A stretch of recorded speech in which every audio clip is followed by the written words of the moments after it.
Welcome, everybody, to Drive Through Sports with Adam and Paul. Today is, as I have to check my watch once again, Thursday, May 21st, 2020. Coming to you from Atlanta, Georgia. I'm Adam Freeman. Paul Brees is in Brentwood, Tennessee. Brees, what's up, man? Man, the last official day for school was today, and had the eighth grade parade. The kids came driving through, picked up their certificates, and see you later. Have fun in the high school. Yeah, wow. Yeah, ours was our last day was yesterday, and nothing happened other than I did go to school and do some stuff. But we're going to have our drive-through diploma insert pickup next Friday as a part of our Friday Night Lights celebration that we'll be broadcasting on Holy Nation Sports Broadcasting at HolyNationSports.com starting at 7 p.m. Eastern, all the way till the fireworks show starting at 9 p.m. So I hope you guys, if you can't be there, at least listen to it. It should be pretty entertaining, should be pretty interesting. Last chance to see those kids, probably a lot of those kids, last chance to see most of them before they head off to summer and before they head off to college. So a little bit different format tonight, as you probably can tell, a little bit, a lot more topics. So we're going to do a rapid fire Thursday, as Paul coined it. And we're just going to get started immediately here with a Lance Armstrong, the Lance Armstrong 30 for 30, which is coming out on Sunday evening. He's a very controversial figure. It's a two-part series, Sunday and then 2 weeks from now. 7-time Tour de France champion, cancer survivor, philanthropist, entrepreneur, amazing athlete, which we came to find out when we watched Oprah that he was cheating the whole time. So I lost a lot of respect for him. But I didn't have a ton of respect for him anyway because he cheated on his wife. So I'm not a huge Lance Armstrong fan of the individual. The accomplishments, yes. But then finding out that they were enhanced chemically,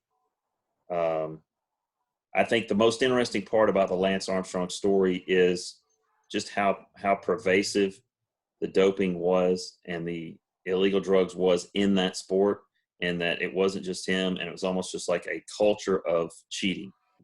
So hopefully we'll find out more about that from his point of view, but I am going to watch it. Don't get me wrong. I am going to watch it just because from a performance standpoint, it's interesting to me. Yeah. I mean, I'll be honest with you. I mean, I growing up, or whenever Lance was hot at the time, he was the GOAT of cycling, right? So he was the no MJ. Doubt. So being a two-parter, not a 10-parter, good luck, Lance. I don't know if you're going to get the same draw as Michael Jordan, but it will be interesting to see. You talked about apparently it was prevalent throughout the whole cycling world per se. So it wasn't just him, but the one funny thing about cycling that I kind of it's individual based, but yet it's team. So you have these riders, right? If I'm not mistaken, that kind of protecting you through this whole thing. And I don't know what their exact job is, but I think they try to provide you a way to get you up front. Yeah. Individual accolades in a team sport. You ride for a team. He rode for the U.S. Postal Service team, and there was a lot of these guys. You're working just as hard as him. You're like, well, why can't I win this stage? Yeah, can't you let me win this stage? And he was very adamant, like, I'm the alpha dog, and I think a lot of that's going to come out. So the last thing I would say on this, Adam, is if I don't see any crashes in this documentary, I'm going to be highly upset because that's going to be a big draw. Yeah, don't worry. You're gonna definitely. And another thing too, as we end our Lance segment, that's basically the only time that anybody watched cycling. Absolutely. All right. Moving on to our next topic. More sports documentaries on the way. Yes, there are more sports documentaries on the way. As we mentioned, obviously the Lance, also one on Bruce Lee, also one on the 98 home run chase. But the one that I'm particularly interested in is the 9-part Tom Brady documentary that's coming out. Have you heard about this, Paul? I didn't realize it was 9 parts, but I have heard about. Wow. Yes. That's interesting. I didn't think I mean, other than his playing and some here and there off the field, I'd be shocked that you can find a 9-parter. But hey, Sunday night documentaries are the big thing going on. So see what happens. They're the big draw. And I don't know if you've seen, I mean, there have been other ones as well. There's one out there called the Brady 6. Have you seen that? I've heard about it. I have not seen it. Yeah, it's pretty good. It basically goes through and takes a look at each quarterback that was drafted ahead of Brady. Yeah. I'm sorry. Yeah. And where, what their, the Spurgeon wins and all those guys that got drafted. T. Martin got drafted before him, all these guys that got drafted before him, and their what happened to their careers, where are they at now, all that sort of stuff. But I'm all for sports I love sports documentaries. I love them. I love all the 30 for 30s. We talked about our favorite. One of our episodes was, hey, what are your top 3 30 for 30 episodes? And so, and as long as they're done well, I love a good sports documentary. So, and talking about that, it was brought up, and I saw on like Twitter, what sports documentaries that have not come out, or that you would want to see someone do on certain athletes or personalities. The guy in my background, Vince McMahon, I would love to see a documentary on him, because there's a love-hate, a hate-hate, a love-love relationship from a lot of people inside and outside of the wrestling business. And as you know, I'm a big pro wrestling guy. So this guy is, that would be interesting. There's no doubt. He's a polarizing figure. I would definitely watch it. I would like to see a prolonged documentary on Tiger Woods. Yeah, and that was actually one of the ones that was also mentioned. I guess my second one would be a Mike Tyson. I would like to see a Mike Tyson documentary. Yes, that would be. I mean, starting with his early days, his influences, his environment that he grew up in. Yeah, I would definitely do that for sure.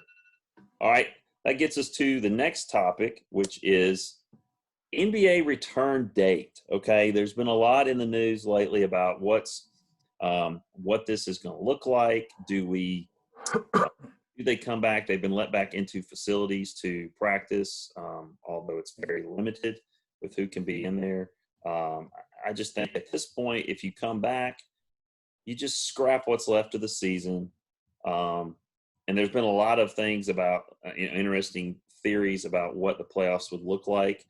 I think that the playoffs aren't going to take place. They come back, they have to get in practice basketball shape, have practices, be able to do that together. I think you're looking at August, starting the playoffs in August, possibly. I don't know. What do you think, Paul? Well, I to be honest with you, I just found this out about 3 or 4 hours ago that a gentleman from like the New York Post has said that the league would begin bubble site games on July 15th with practice starting on June 21st. And the season would kind of end around Labor Day. And then they would have the draft, and then they would start back up in December. So, again, you never know if that's the true case until the NBA makes an exact announcement, but insider source says, hey, June 21st, practice, July 15th.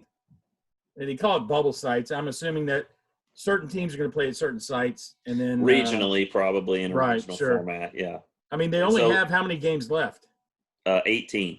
Okay, so and then after the playoffs would be like middle August, and then they could get it done by Labor Day, is what this gentleman was saying. Wow. Okay. Well, I mean, and that would play right into that'd take you right to college football. That'd be okay. And I think that'd be awesome. That would be awesome. All right, so that gets us to our next topic, which is our boy Dak, who we talked about last night. And we talked about his offer, and it's out there on the table. And apparently, 5 years, $175 million is just not enough money. It's not structured how he wants it. So the headline, Dak declines Jerry's money. I don't know. I don't know what the guy's looking for. I hear he's looking for a 5th-year, $45 million contract. I don't know. The best way that I saw how it was explained is Dak Prescott put his pinky to his right there and said, "Hey, Austin Powers, show me $1 billion, Jerry Jones." Yeah, and here's the thing: when you look at his numbers, I mean, is he worth that money? I mean, I just don't. I mean, first of all, is anybody worth that money? But I mean, I don't think he's worth that money. But the Cowboys think that, and that's market for a top 10 quarterback. I mean, even Kirk Cousins get crazy money, So, I don't see what his issue is with that. I mean, try telling all the people that have, lost their jobs and are collecting unemployment that, 5 years, $175 million just doesn't get it for you. I think a lot of people are getting disillusioned with professional athletes right now because they're arguing and they're arguing over money, and it's just I think it's the optics are bad. Yeah. At this time, the optics would be bad normally, but in this day and age, in this environment, this financial upheaval, the optics are really bad. Yeah. You're turning down 5 years, $175 million. So yeah. Hey, Dak Prescott, you want to play for a winning team? You want to play with your boy Zeke? Just take the money, buddy. Just take the money. I mean, for me. I mean, it's no brainer. Come on. Yeah. Stop bartering for about $5 million. Give me a break. Yeah. Come on. Seriously. All right. That gets us to the next topic, Friday Night Trivia, which is tomorrow night. We're going to have our Facebook Live,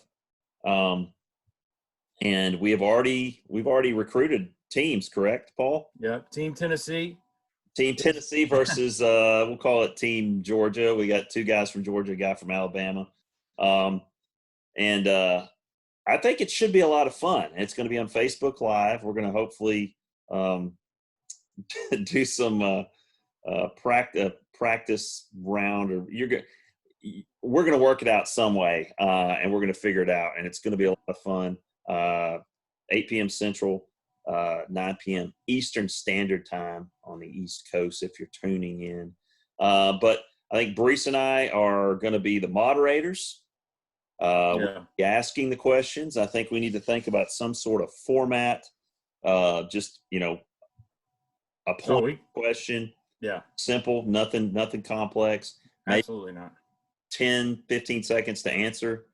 And if you can't answer it, then then you just get the other team goes there and they just get a whole new question. And what they really don't realize, and I haven't told the guys I recruited, is there's major prizes involved in this. Major prizes involved. Okay.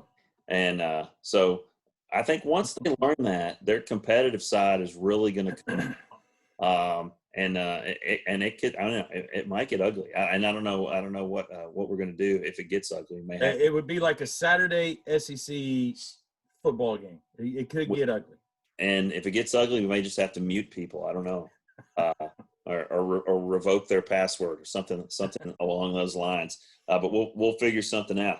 All right, that gets us to our next topic, which is Major League Baseball. Major League Baseball starting to do some workouts. But here's the thing with Major League Baseball. It's really concerning of the players. The owners gave their proposal. This is what we want to do. And they sent it to the Players Union, and Players Union had a lot of concerns. And one of their big concerns revolved around the testing. Where's the testing taking place? How many times are we getting tested? Are families getting tested? There's all the, are we taking tests away from the public, or are there going to be enough tests available for us to even do this? So a lot of the counterpoints that the players came back with have to and revolved around the testing protocols and what happens if somebody tests positive. Then what? What's the protocol for that? So I think you've got the players. Yeah, and all those points are very valid. I'm just glad that the MLB, the players, did not say we're not playing because of the money, the revenue sharing. Right. I would rather them say, "Hey, I have concerns over the points you just made." I'm fine with that. If somehow the MLB and the players, if nothing feels comfortable to them with all this, the points you talked about, it wouldn't bother me if they said, "Okay, we're out." Yeah. But if they said, if it's a 50-50 split because of money, then I'd get a little upset. Yeah, if they're like, hey, we can't do this 50-50 split. I signed to play this year for $30 million. I want my whole $30 million. Okay, come on. Enough with that. All right.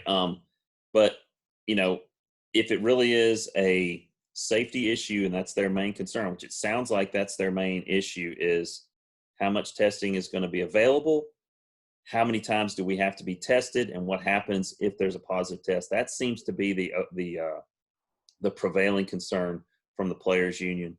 And like you said, if that's their issue, if that's what holds them back and they can't figure out a way to get past that and they end up not playing, I mean, they end up not playing. And that's just unfortunate.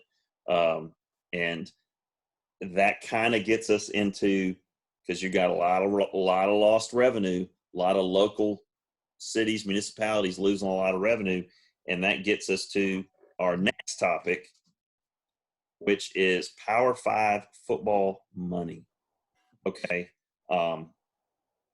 Look, everybody thinks about, when you think about college football, you think about the SEC, Big 12, Big 10.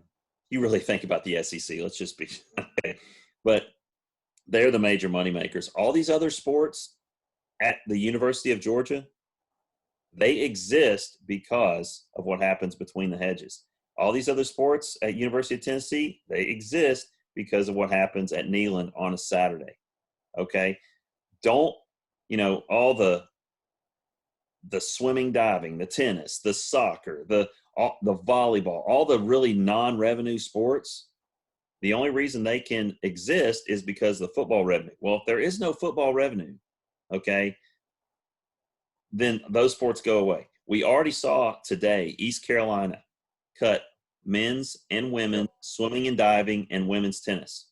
That's 5 sports. That affected 64 student athletes, okay? You're talking about revenues being down, I think, $4 billion just in the Power 5 conferences, okay? So with all that money going away, and like 30% of that is ticket sales. The other 70%, Paul, is concessions, merchandising, parking. I mean, I don't know how you make that up. Unless, I heard from, and maybe you did hear the same thing with Ohio State, that, they would allow 20 to 25,000 people in. I did hear that. Yeah. So, if that's the case, and they would extend that to the big dollar season ticket holders, the guys that donate the money, they would be the first wave of people that could accept or decline. And there would be a trickle down effect all the way to the end where someone like me or you with no money, Yeah. hey, can we get in the game? Right. And that would be the thing. Like if you allow, we're going to allow 30,000 people. We can do that safely. Okay. What 30,000 people get to go? Yeah. Yeah. So yeah, that's a whole other thing. Yeah. Because we want it to be fair. Nobody wants to be left out. Sorry, you're going to get left out. Okay. Well, big universities definitely have that list on the Excel spreadsheet of the donors. Oh yeah, yeah. And then they know. They could definitely say, okay, top donor, hey, you find 100 of your friends. Next top donor, you get 75. Just right. Yeah. Anyway. I agree. All right, that gets us to our next topic, which oh man, here we go. Now look, we're new to the Twitter game. We're new to the Twitter game. Okay. So just to give you guys some background, Nashville Sounds social media, grew up big Nashville Sounds fan my whole life, went to dozens of games growing up, always supported the team, even followed them when I moved to Atlanta. And we get on Twitter, it pops up, hey, I think I'll follow the Nashville Sounds. So follow the Nashville Sounds. They post a video of I believe they're doing it nightly, right? Yeah. They're doing some kind of highlights off this video game. Yeah, highlights off this video game. It's a baseball video game. It's a AAA. It's AAA. It's their uniforms. It's they're playing they were playing that time. They were playing like the Memphis Redbirds, I think. Yep. So I'm watching this clip and I'm going, man, that's pretty cool. I wonder what game it is. So I get on and I reply, hey, that's cool. What game is that? What system? Crickets. I get nothing from these people. All right. So I wait like 2 days. I get no reply. It's a simple. And let me interject here. I looked at that tweet and there was no replies and like 2 or 3 likes. So it's not like they were just overridden with all this stuff. Yeah. It's not like they're overwhelmed by, we're just swamped with replies on our Twitter feed because we're AAA Nashville Sounds. We don't have time to respond to you. Okay. So I get 2 days later, I'm like, I got nothing from these people. I'm like, and I don't know what exactly I said. I was like, whoever's in charge of your social media sucks because I just asked you a simple question. I had no reply. And I didn't see this. Tell them what I didn't see. They say something to the effect of, if you're going to use the term sucks or something, it was definitely a big jab back at you. Yeah. And then it was like ... MLB the show. So just tell me, like you could have done that 2 days ago, and I wouldn't have got so mad. But if you had 5,000 retweets on that video, I can understand how I don't make your radar. But when I'm the only one that comments and interacts with it, and you can't answer my question, I don't get it, man. I don't. Well, so I got to tell the people at home what happened. So guess what happened? We unfollow the Nashville Sounds. Sorry, buddy. Lost your business. I tried to get them in on the ground floor, like you said last night, Paul. Not happening.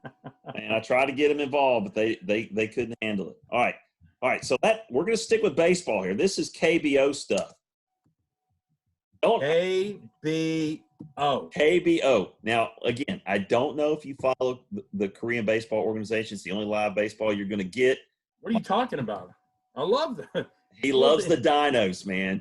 I picked him out from the start. I know. So they did something that hasn't been done in like 3 years or longer than that in KBO. They rallied from 9 runs down in the top of the 9th inning to win against the Samsung Lions, I think is who they're playing today. So the Dinos, man, they're not playing around. No, man, they're making things happen. Whether they got blow-up dolls in the stands or not, they don't care. Which, did you see that organization got fined? Yes. They got fined like $85,000, like one of the largest fines in KBO history for having blow-up dolls in the stands as fans to fill the seats, if you will. Fill the seats with quote unquote mannequins. Yes, man. That's that was their official terminology. Well, you can call it what you like. Everybody that saw that on Twitter knows what that was. Love me some KBO. Yeah, KBO, the Dinos rally from 9 runs down. Great stuff. All right, now we're going to wrap everything up into a nice little bow here tonight on this Rapid Fire Thursday with a little human interest. Okay. And tonight's human interest, we're going to start with your favorite shoes growing up, Paul. Your favorite pair of shoes. All right. I've contemplated this. There were 2 shoes that I wanted and never got. One, obviously, was Jordan. Okay. The infamous red, white, black. Yep. Never got them. Wanted them. The second one I thought was unbelievable. I was like, why? I need a pair of these. The Reebok pumps. Did you ever get one? Did you ever get a pair? No. Wow. Those are the 2 shoes I wanted, never got. Oh, man. Well, for me, I have to look at it in terms of like my favorite shoes that I actually own. Yeah, I understand. Growing up. And for me, it started very early. I can remember the second year I played baseball. I played in tennis shoes. I didn't play in cleats because. Come on, Dandy Don. Because no. I mean, I went to the shoe store and to get cleats, and I saw this pair of tennis shoes. I was 6, 7 years old. It wasn't Nike, Converse, Reebok, nothing like that. It was this off-brand, and they were blue, and they had it was almost like a swoosh, but it had like a hole where the swoosh was, so it wasn't completely, I don't know what it was. I don't know what kind of shoe it was. Gotcha. It was like a yellow swoosh on it, and they glowed in the dark. Okay. Nice. They were luminescent. So like when I would go home and I would put them in my, like by the door of my room, and I'd be laying in bed, you could see my shoes. Like they would not light up, but they were glow in the dark. So I basically said, look, can I get these shoes? I'll play baseball in these shoes. I'll wear them because I wanted to wear them all the time. Literally wore them out. I wore them out because I played my games in them and everything. It's funny. I was at my parents' house not too long ago, and they actually had a picture of me on my baseball team, an individual picture of me standing at the plate. Sure as shooting, I'm wearing those shoes. Nice. So they were the off-brand, glow-in-the-dark shoes. Those were my favorite shoes. And maybe my second favorite pair of shoes a little later in life. My Sebagos. Loved my Sebagos. Wore those everywhere. All right. That gets us to our final topic tonight. And as you guys all know, I have a very long-standing tradition in the fireworks business. I was long and many times the guy who could supply your fireworks to you on a church retreat, a trip to church camp, or what have you. Whatever it was. You had that trench coat on. No, you know what I did? Remember we would always bring our boom boxes and our cassettes, and then we'd have the tape case. Yeah, absolutely. I'd have like 4 cassettes in the tape case, and the rest was fireworks. Time. You pop that thing open, it was like a drug dealer. You open it up, and it's just firecrackers, bottle rockets, M80, everything is in that tape case. But anyway, best firework for the money, and this is coming from an expert now. We're talking about bang for your buck. There is a firework, and I was actually talking about it tonight with my wife as we were sitting out by the fire pit. There is a fireworks called a ground bloom flower. It's about 3 inches long, and it's about the width of an M80. And you buy them in a pack of 6, and it costs like $1.50. Right. Right. And you light them, and there's an accelerant inside of them, and they just spin at this high rate of speed, and they change colors, and they leave a mark on your pavement. Yep. Because they burn so hot. They have magnesium and like strontium and all these chemicals that burn different colors, and they burn at like 1400 degrees. So, I mean, for $1.50, you can have a ton of fun. So, either that or a gross of bottle rockets. That's $4, and you get 144 bottle rockets. What about you, Breeze? Yeah. Listen, I don't know if you know this or not, but I got quote unquote suckered into running a fireworks tent 2 years ago. Did you really? Yeah. And had to aid and use all my family to make it happen. Where was the tent? The tent was in Nolensville, Tennessee. Okay. And it was fine. It was good. But, as you talked about the spending the night and everything, that's not what I had envisioned to do. So I had to hire that out between my nephew and my sons. But, it must have been the hottest July on record in Nashville. Obviously it wasn't, but it just felt like it. Oh, yeah. And it was the longest 16 days of my life. Oh, wow. So you're out there every day. I was out there every day. You were the guy. Yeah. How did you get suckered into it? This guy that I worked with at school had another location, and they were looking for somebody to take this tent in Nolensville. I got you. So long story short, it was a one and done deal for this guy. Were you surprised at how much money that tent made? Well, the gentleman that got me involved, he told me, and I idea number of what was going to probably bring in, but because July 4th fell on a Wednesday, it definitely did not. It definitely did not meet what I thought it was going to meet financially, and it was a lot of work for not the payout I was looking for. Yeah, I hear. It's hard work. Yeah. So as far as the fireworks go, you can't count bottle rockets out for sure. I'd be remiss if I didn't say the Snap and Pops. Tons of fun. But the greatest was the smoke bomb. The smoke bomb. I figured you'd be. You can cause all kind of havoc with a smoke bomb, and they're cheap. They're like $3 for a bag of like 12. Yeah. Right? Yeah. And you can just have tons of fun. Oh, funny. The best part is, I mean, you can put them in water. I mean, there's all kinds of options there. Or in a public bathroom. Or That's a different story. That's a different human interest story. Different human interest story for a different time. All right, Brees. Well, guys, thanks for hanging with us. Tune in tomorrow night for our Facebook Live trivia, Team Tennessee versus Team Georgia.